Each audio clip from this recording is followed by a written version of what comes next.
A freight train left Manitoba and traveled more than 3,200 miles to Mexico City.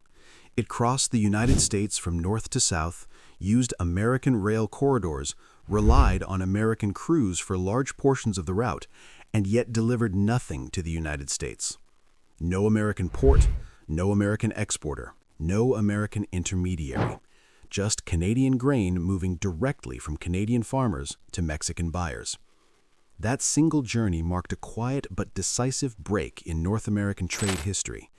For over a century, Canadian grain flowed through U.S. export terminals as a matter of assumption. Geography made it convenient. Scale made it profitable.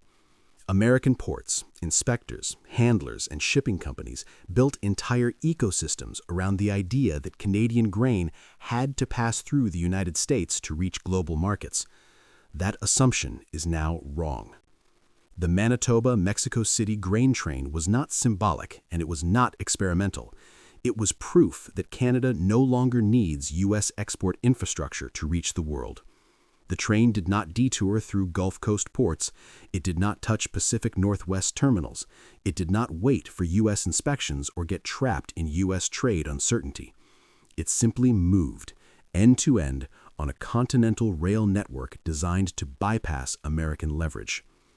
And here is the most unsettling detail. Most of that 3,200-mile journey took place inside the United States. American infrastructure is still being used.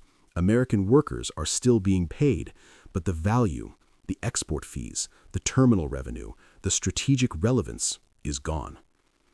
This is what losing control looks like in the 21st century. Not a dramatic collapse, not a public confrontation, just trains rolling past, carrying business that used to belong to you to buyers who no longer need you. The United States did not wake up one morning and decide to surrender its position in the North American grain trade. It lost it, gradually, by assuming it was permanent. For decades, Canadian grain exporters depended on U.S. ports for access to global markets.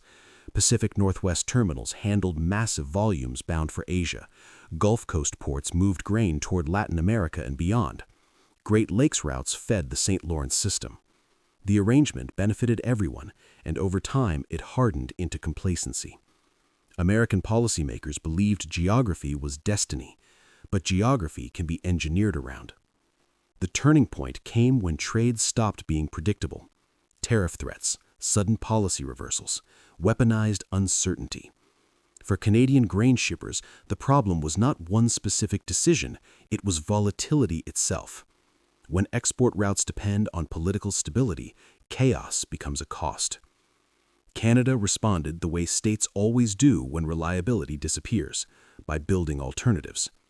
Rail capacity was expanded, port infrastructure was scaled up at home, new bilateral routes were prioritized. Instead of asking how to protect access to U.S. infrastructure, Canadian planners asked a more dangerous question: how to make it optional. The creation of a single-line rail corridor connecting Canada directly to Mexico answered that question.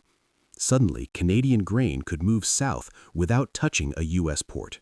Buyers in Mexico could secure supply without exposure to American trade policy, and exporters in Canada could diversify end markets instead of gambling on Washington's mood.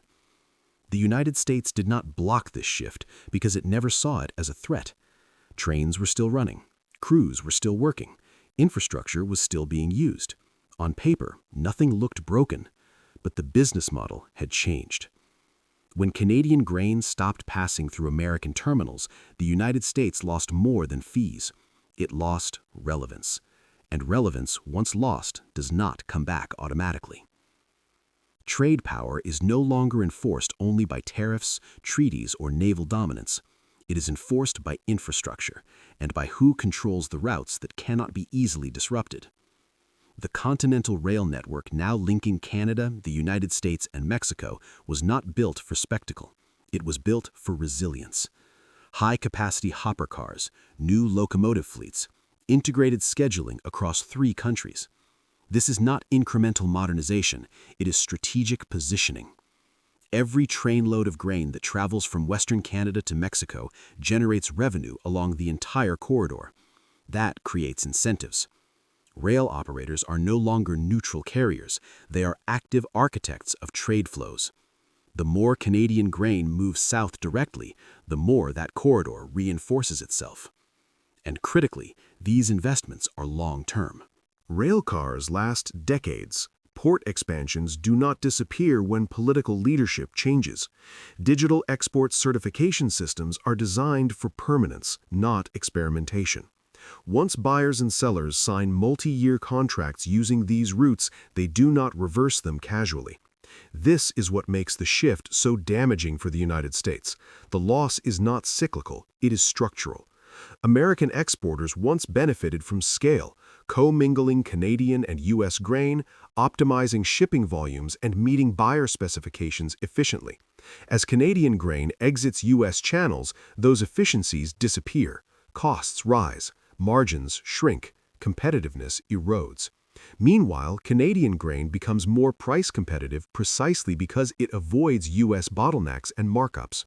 None of this required confrontation, no embargoes, no dramatic announcements, just capital, planning, and patience. Railways have become weapons, not of coercion, but of choice, and the country that offers stability, predictability, and alternatives is the country that wins. The first damage did not appear in headlines, it appeared in schedules.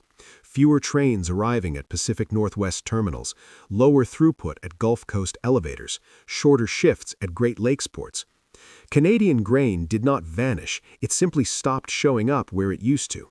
For U.S. port operators, that distinction did not matter. Volume is survival. Every train load redirected away from American terminals removed handling fees, storage revenue, inspection work, and shipping contracts that once sustained entire local economies. The Pacific Northwest was hit first. Seattle, Tacoma, and Portland had long served as gateways for Canadian grain bound for Asia. That flow was once so reliable it was treated as baseline demand. But as Canada expanded its own West Coast capacity, particularly through Vancouver and Prince Rupert, those shipments were repatriated. Canadian railways delivered Canadian grain to Canadian ports, and Asian buyers followed. Then the Gulf Coast began to feel the pressure. Houston and New Orleans had handled significant Canadian volumes moving south for export, but direct rail delivery to Mexico eliminated the need for transshipment. Grain that once traveled down to the Gulf now stopped thousands of miles earlier at Mexican destinations without touching U.S. ports at all. Even Great Lakes routes were affected. Eastern Canadian ports increasingly captured traffic that had historically passed through American terminals along the St. Lawrence Seaway system. As shippers prioritized routes that did not depend on U.S. cooperation, redundancy became policy. For American workers, this shift is not abstract. Reduced throughput means fewer hours, fewer contracts, less leverage. And because the decline is gradual, it is easy to misread as cyclical weakness rather than permanent displacement. That misreading is dangerous. Port ecosystems are not easily rebuilt once volume disappears. Grain handlers, freight forwarders, inspectors, and logistics firms scale down together. What looks like a slow adjustment becomes a locked-in loss. The infrastructure remains, the demand does not. Mexico's role in this transformation is often underestimated. It should not be. Mexico is not simply absorbing Canadian grain, it is deliberately reshaping its supply relationships. Feed grain demand is rising as livestock and poultry production expand. Food processors require reliable access to wheat, oats, and specialty crops. Stability matters more than allegiance, and stability is what Canada offers. Direct rail delivery from Canada to Mexico eliminates exposure to U.S. trade volatility. No sudden tariff threats, no inspection bottlenecks, no policy reversals timed to election cycles. What arrives is what was contracted when it was promised. This is not ideological alignment, it is commercial logic. By using a continental rail corridor as a land bridge, Canadian exporters and Mexican buyers conduct bilateral trade without American mediation. The United States is not sanctioned, it is simply bypassed. For Canadian producers, the benefits compound quickly. Customer diversification reduces dependence on any single market. Risk exposure to U.S. policy chaos drops sharply. Long-term contracts replace opportunistic spot shipments. For Mexico, the relationship offers leverage. Reduced reliance on U.S. grain imports strengthens negotiating position and food security. Once supply chains stabilize around Canadian routes, switching back becomes costly and unnecessary. This is how trade relationships solidify, not through declarations but through repetition. Each successful shipment reinforces trust, each contract deepens integration, and each year that passes makes reversal less likely. By the time Washington notices, the relationships are already embedded. This outcome was not inevitable, it was provoked. The belief that size guarantees control, that partners can be pressured indefinitely without consequence, has always been flawed. In a world of modular supply chains and mobile capital, leverage invites circumvention. Canada did not confront American power directly. It did something more effective. It engineered around it. Railways were expanded. Ports were modernized, digital export systems were introduced.